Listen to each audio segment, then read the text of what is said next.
So we're sitting here with this J.P. Weiser's old-fashioned whiskey cocktail here. And I was actually surprised to find that at the liquor store. I was really in the mood for an old-fashioned, which I hadn't had since my last pre-COVID trip to a bar in 2020. And so I went to the liquor store hoping I'd be able to find the stuff to make it, the simple syrup and the bitters that I think is required. But no such luck. I did come across this instead, and this will do until I can track down some actual bitters and simple syrup. If you have any leads as to where to get that kind of thing, let me know, because it is hard to track down here.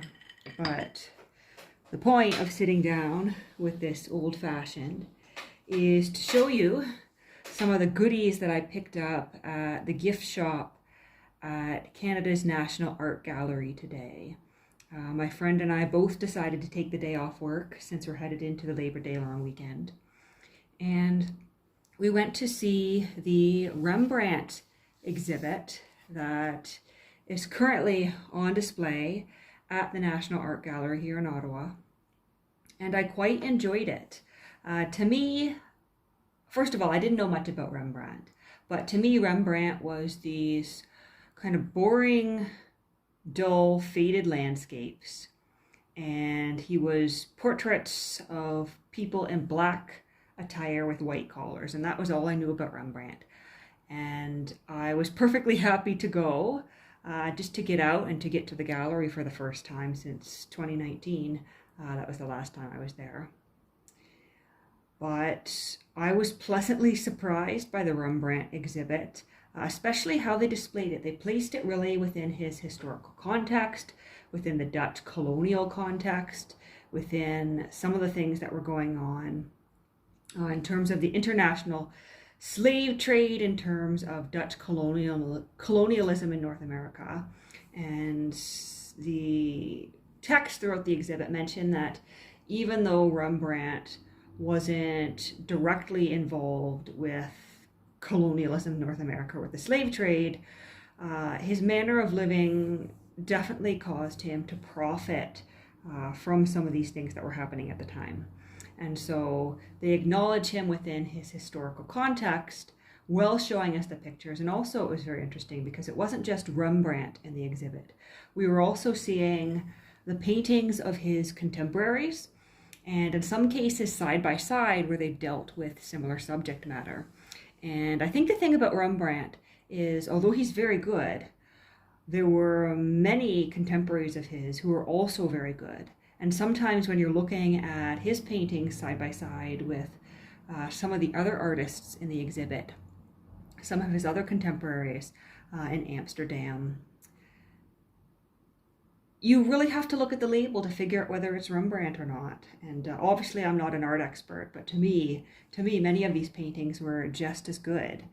But the thing that impressed me most about the exhibit were the etchings. And I picked up this card here, which has one of Rembrandt's etchings. On the back here it says it's titled Self-Portrait Drawing at a Window, 1648. Etching and dry point. I did not know that Rembrandt did so much etching. And so I was kind of flabbergasted to turn the corner of this exhibit by the time I was on maybe the third or the fourth room, and realized I had entered a room completely filled with etchings. And it was very interesting because they did have one of the original copper plates, and on the wall directly above the copper plate was the etching that had been made from that plate.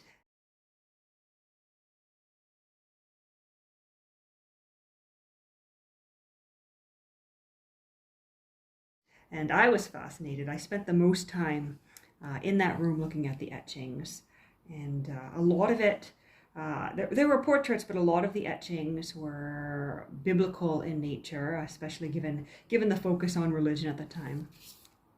But I left that exhibit and I went into the gift shop and I decided to buy the book that the gallery had produced about the paintings in that exhibit, or rather produced for that exhibit. So the exhibit specifically is called Rembrandt in Amsterdam. And this painting on the cover was very interesting because the title is something along the lines of heroine or woman from the Old Testament. And there was an active poll that you could scan the QR code for to vote about who you think this woman is supposed to portray. One of them was Ruth. Perhaps she's supposed to portray Bathsheba, perhaps Esther. And there was one more option that's slipping my mind. But interestingly enough, Ruth was the one that was winning this morning when I went.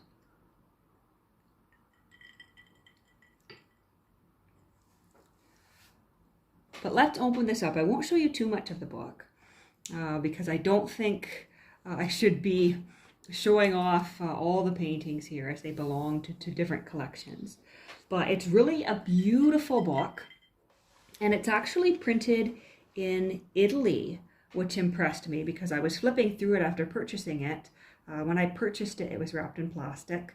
I had looked at one of the open ones in the gift shop, but flipping through it after I opened the plastic, I realized, oh, like this is a quality book. It's not going to fall apart. It's not just bound together with glue. There are actually stitches, there's thread in the binding. So this is something that isn't going to fall apart. This is something that's going to last and sort of stand the test of time, hopefully. But it's this great, big, beautiful book here. We've got our table of contents. We've got a forward, and there's lots of great text here that will take me definitely beyond the exhibit. And I'm looking forward to reading through it all. We've got the acknowledgements. And this is lenders to the exhibition.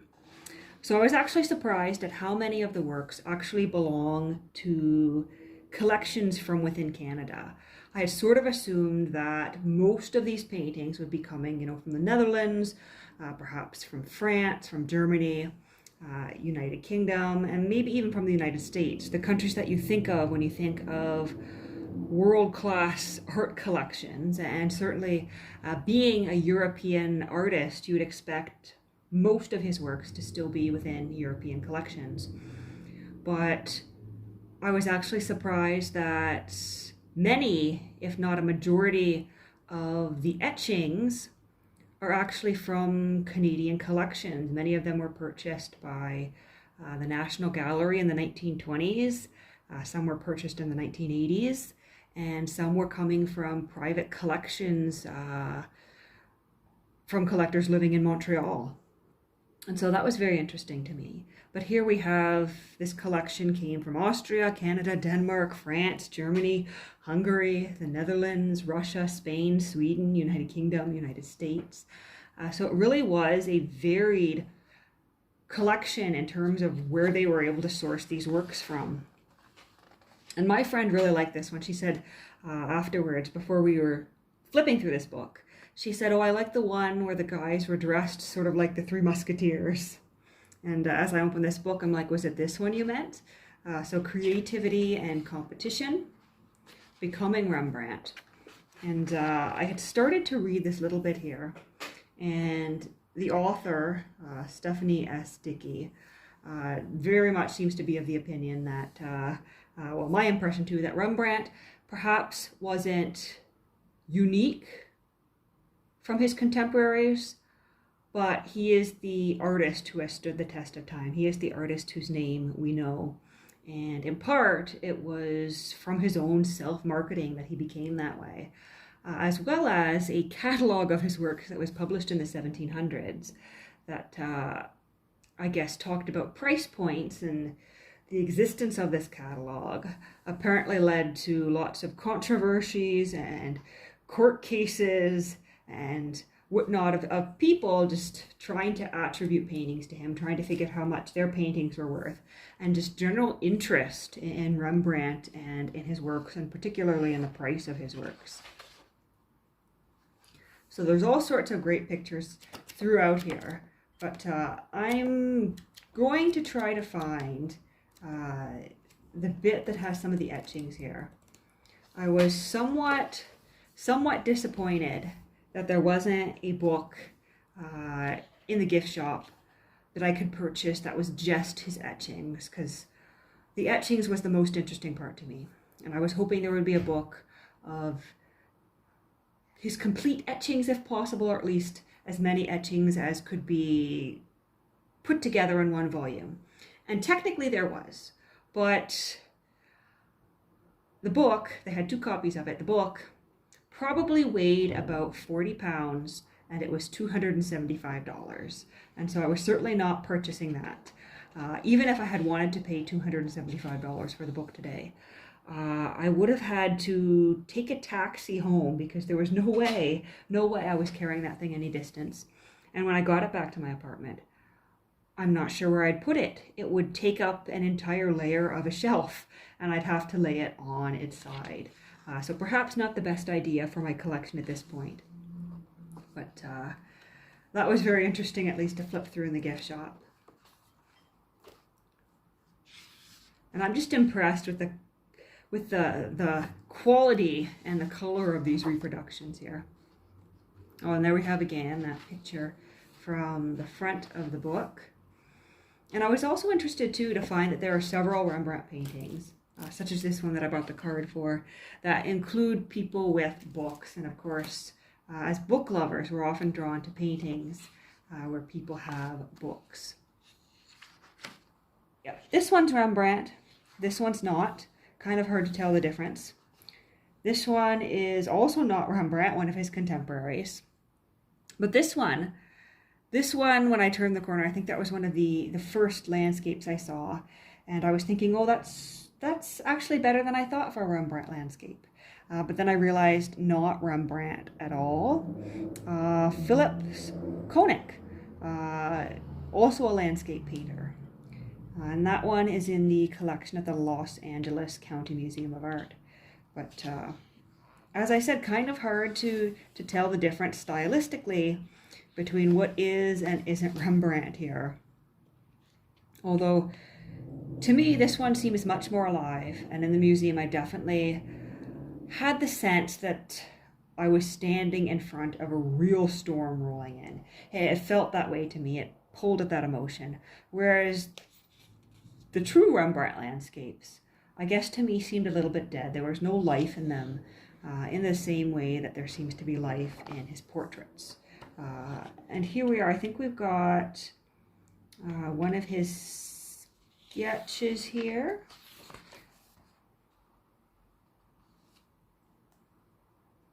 I think these might be, nope, these are still his sketches. I think we're getting close to perhaps, hopefully, some of his etches.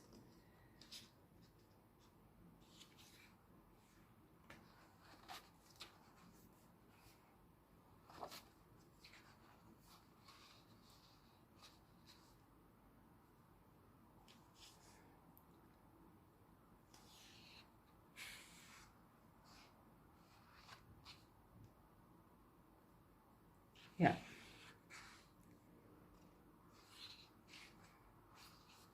Oh, I think this might be the section. This one's lovely. Drawings in and out of studio.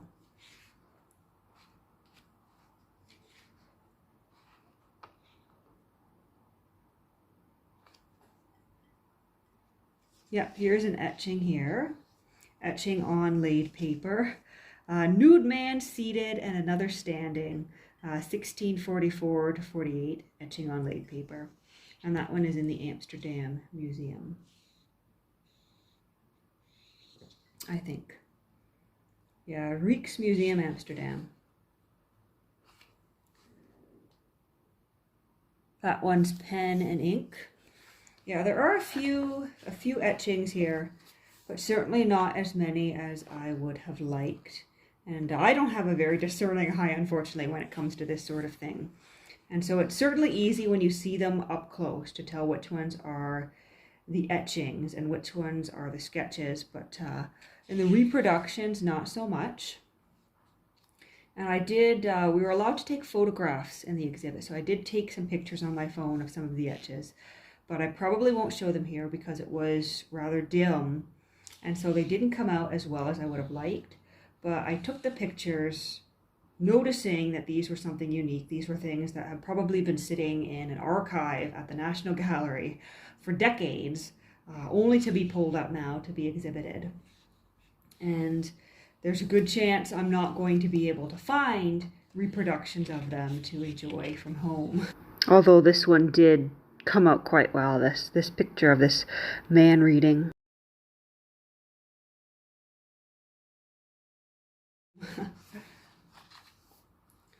Rembrandt and the Business of Prints.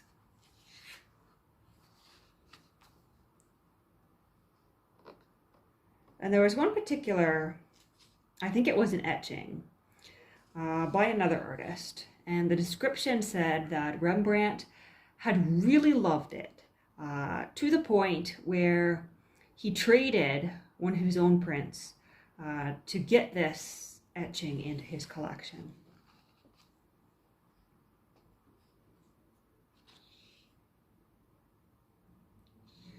And here is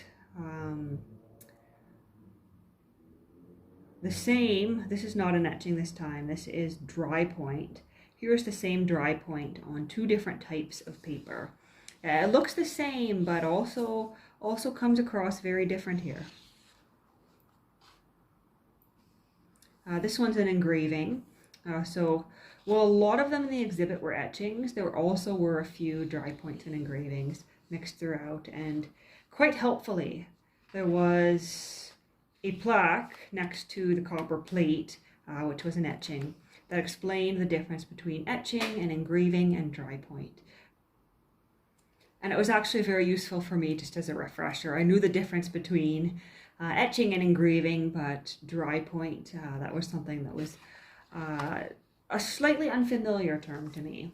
And here they have a reproduction of that copper plate that was in the exhibit.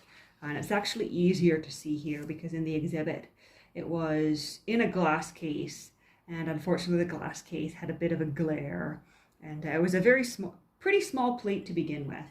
I think it was probably, well, it was certainly smaller than a standard sheet of paper. But it was very interesting to see, and here's a couple of the portraits from that plate.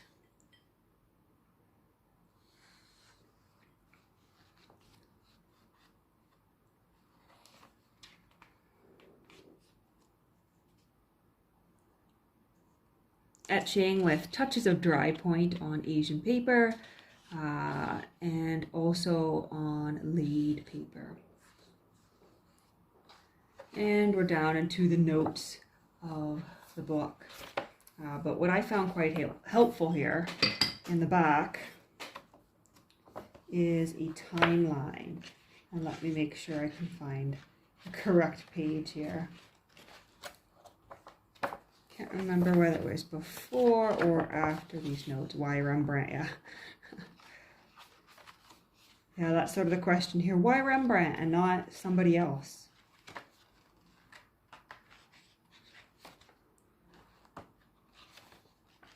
Oh, I know it was here because I was looking at it.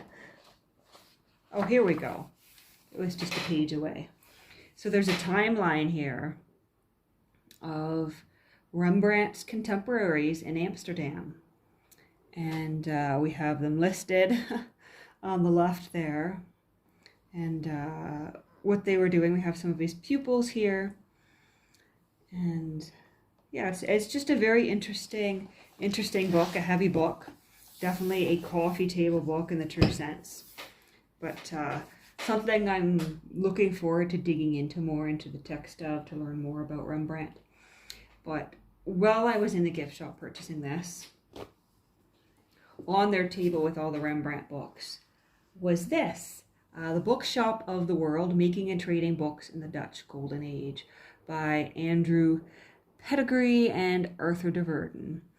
Book history at its best.